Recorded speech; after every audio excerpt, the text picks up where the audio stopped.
Hey YouTube, this is Kevin Boland of Boland Small Engine, and today guys I've got a real treat for you. I'm working on a 70s model Briggs and Stratton 3.5 cool bore engine. I absolutely love these engines. I have another one that I have worked on recently. It's an 82 model, but like I said, this one is a 70. I do have the model type and code for you guys for this engine. All I've done to it so far guys is just see if it had compression. And unfortunately it doesn't. So I know there's an issue with a valve or potentially something obstructing the valve, shall we say. So here's the model type and code for you guys. It is vertical pull. I really like that. Okay. It also has a carburetor that is a Pulsajet with an auto choke. In case you guys are curious, I know that they make vacuum chokes and whatnot and what have you, but this one is actually a Pulse. So without further ado guys, I'm going to go ahead and tell you that I think they started making the transition from the oil sumps, the fill tubes from the oil sumps in 82. Don't quote me on that, but I know it's somewhere thereabouts.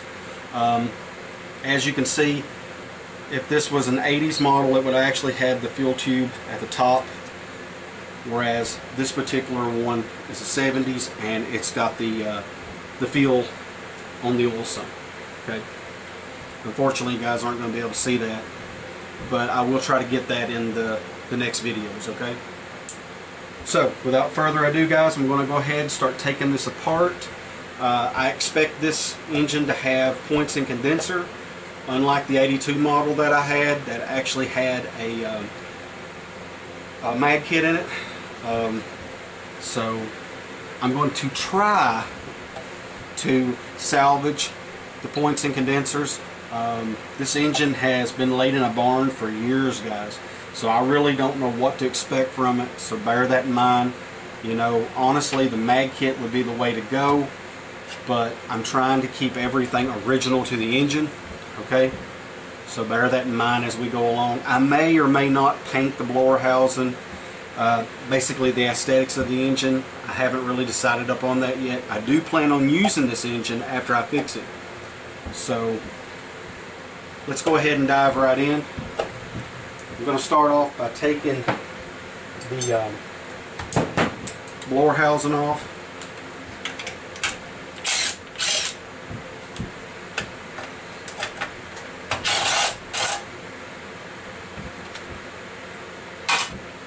Bolt was actually loose.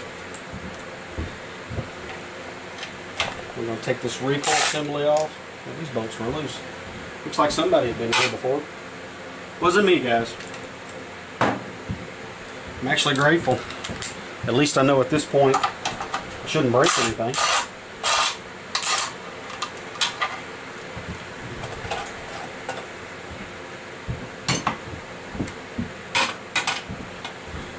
See what this carb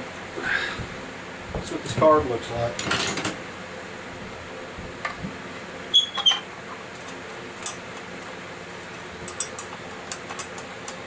This of course is the air cleaner. Oh yeah, it's a mess. As you guys can see, there's no gimmicks here. I haven't been in this engine.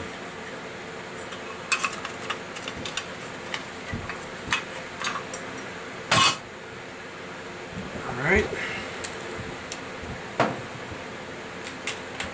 You guys are going to really like this stand. My cousin and I made this, and it's just wonderful for these little 3 horsepower. You'll see why momentarily.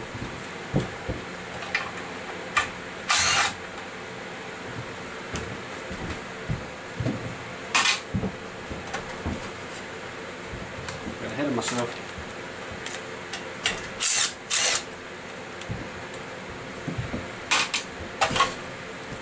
Oh yeah.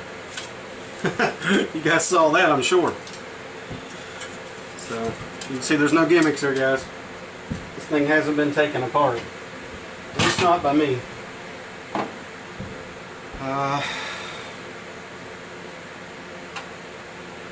Insulation.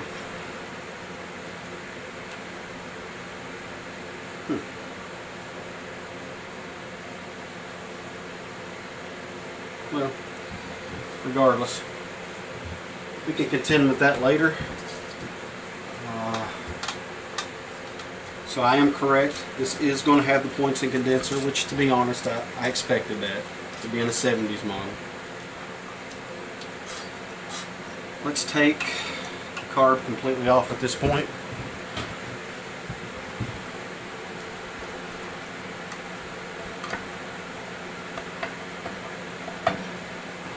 You guys can see how effortless that was. If you look at the carb, you're going to see it's kind of froze up.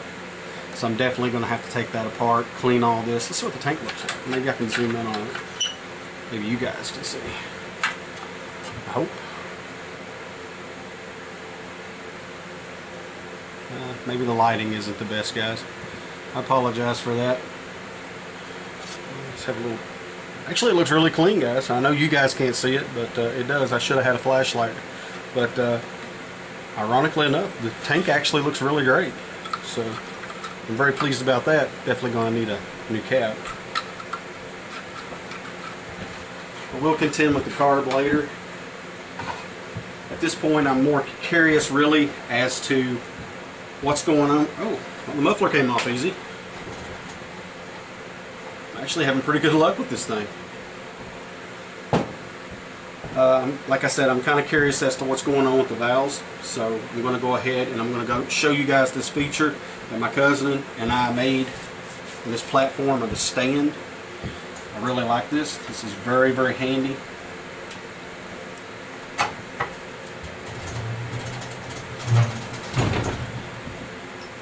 Makes it very handy when you want to take one of these apart.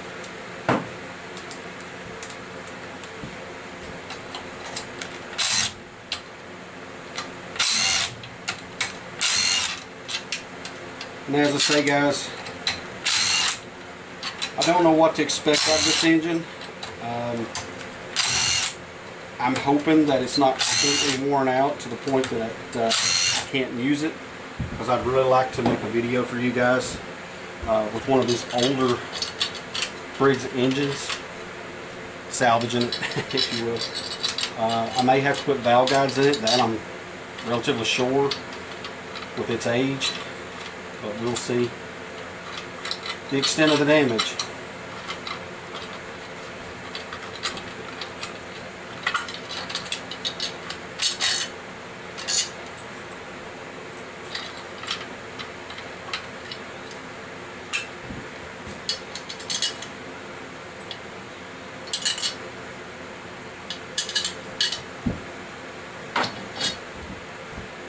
Okay guys, at this point I can tell that the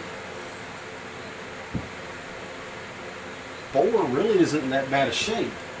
I'm going to get a towel off camera, guys, wipe it out. That way we can have a little better look at it.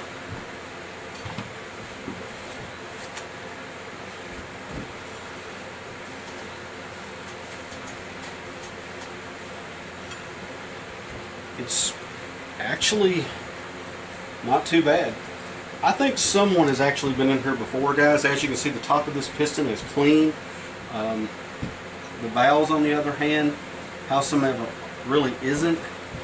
I want you guys to know that I haven't. This engine has actually been stored away for years. Okay, so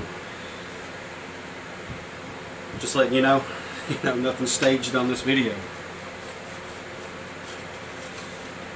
But I can tell that once upon a time someone's been in there, because obviously you can see the head isn't really all that bad dirty. So not sure exactly what's going on there, guys, but I do know there's an issue with the valves, as I'd said, so I will be addressing that.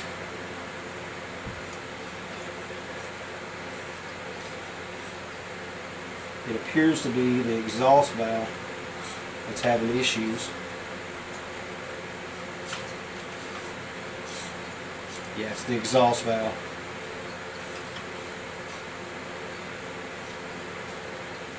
So I'm going to basically grind the valves, grind the seats.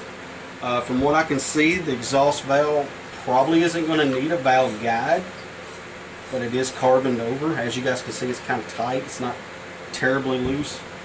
So I think I can basically get by with just grinding the valves and the seats. I'll keep you guys posted on that. I'm really looking forward to this video, guys, and as I say, I will definitely be showing you guys the performance of this engine after I fix it. Until the next video, YouTubers.